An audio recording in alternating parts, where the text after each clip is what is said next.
آپ حجاج بن یوسف کے نام اور شخصیت سے یقیناً ناواقف نہیں ہوں گے۔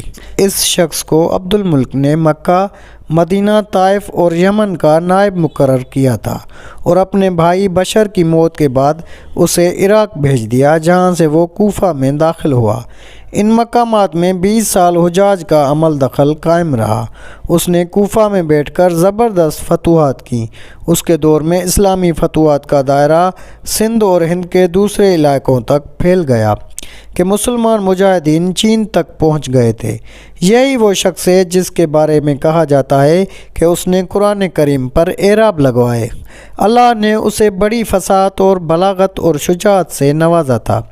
یہ حافظ قرآن تھا، شراب نوشی اور بدکاری سے بچتا تھا۔ وہ فتوحات کا حریص تھا، مگر اس کی ان ساری خوبیوں پر اس کی ایک برائی نے پردہ ڈال دیا، اور وہ برائی ہے بھی ایسی کہ تمام خوبیوں پر چھا جاتی ہے اور تمام اچھے اوصاف کو ڈھانپ دیتی ہے۔ اور وہ برائی کیا تھی؟ ظلم۔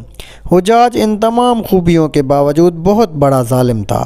اس نے اپنی زندگی میں خونخوار درندے کا روپ اختیار کر لیا تھا۔ ایک طرف اس کے دور کے نامور مجاہدین قتیبہ بن مسلم، موسیٰ بن نذیر اور محمد بن قاسم کفار کی گردنیں اڑا رہے تھے، اور دوسری طرف وہ خود اللہ کے بندوں، اولیاء اور علماء کے خون سے ہولی کھیل رہا تھا۔ امام ابن کثیر رحمۃ اللہ علیہ نے ہشام بن حسان سے نقل کیا ہے کہ حجاج نے 1,20,000 انسانوں کو قتل کیا ہے۔ اس کے جیل خانوں میں ایک دن میں 80,000 قیدی بے وقت رہے، جن میں سے 30,000 عورتیں ہوتی تھیں۔ اس نے جو آخری قتل کیا ہے وہ عظیم تابعی اور زاہد و پارسا انسان حضرت سعید بن جبیر کا قتل کیا تھا۔ انہیں قتل کرانے کے بعد حجاج پر وحشت سی سوار ہو گئی تھی۔ وہ نفسیاتی مریض بن چکا تھا۔ جب وہ سوتا تھا تو حضرت سعید بن جبیر اس کا دامن پکڑ کر کہتے تھے، اے دشمن خدا، آخر تو نے مجھے کیوں قتل کیا؟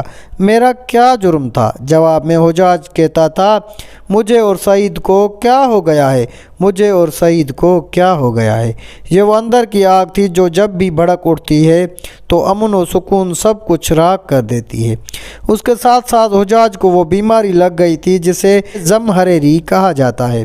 سخت سردی کلیجے سے اٹھ کر سارے جسم پر چھا جاتی تھی اور وہ کانپتا جاتا تھا۔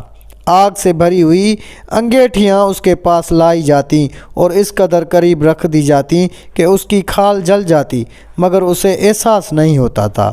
حکیموں کو بلایا تو انہوں نے بتایا کہ پیٹ میں سرطان ہے۔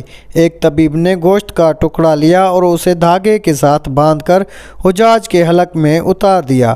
تھوڑی دیر کے بعد دھاگے کو کھینچا تو اس گوشت کے ٹکڑے کے ساتھ بہت سارے کیڑے لپٹے ہوئے تھے۔ حجاج جب مادی تدبیروں سے مایوس ہو گیا تو اس نے حضرت حسن بصری رحمۃ اللہ علیہ کو بلوایا اور ان سے دعا کی درخواست کی۔ وہ آئے اور حجاج کی حالت دیکھ کر رو پڑے اور فرمانے لگے، میں نے تجھے منع کیا تھا کہ نیک بندوں کے ساتھ چھیڑ چھاڑ نہ کرنا، انہیں تنگ نہ کرنا، ان پر ظلم نہ کرنا، مگر تو باز نہ آیا۔ آج حجاج باعث عبرت بنا ہوا تھا۔ وہ اندر سے بھی جل رہا تھا اور باہر سے بھی جل رہا تھا۔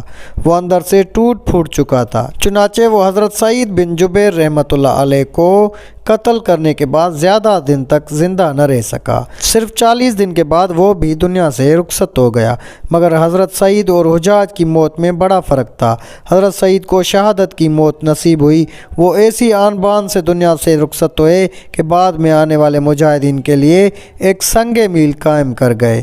وہ جب دنیا سے رخصت ہوئے تو ان کا دل مطمئن تھا اور چہرے پر تبسم تھا، لیکن حجاج جب دنیا سے جا رہا تھا تو اندر کی آگ میں جل رہا تھا۔ چہرے پر ندامت کی ظلمت تھی۔ اسے اس کا ایک ظلم یاد آ رہا تھا۔ حضرت سعید رحمۃ اللہ علیہ کی شہادت پر تمام صلاح اور علماء افسردہ تھے، لیکن حجاج کی موت پر اللہ کے نیک بندوں نے اطمینان کا سانس لیا۔ حضرت ابراہیم نخعی رحمۃ اللہ علیہ نے حجاج کی موت کی خبر سنی تو خوشی سے رو پڑے۔ اس کی قبر کے تمام نشانات مٹا دیے گئے تاکہ لوگ اس کی لاش کو باہر نکال کر جلا نہ ڈالیں۔ اللہ اکبر! یہ اندیشے اس شخص کی قبر کے بارے میں ہو رہے تھے جس کے سامنے اس کی زندگی میں لوگ کھڑے ہوتے تھے تو ان پر لرزہ طاری ہو جاتا تھا اور لوگ اس کے ڈر سے دیوانے بن جایا کرتے تھے۔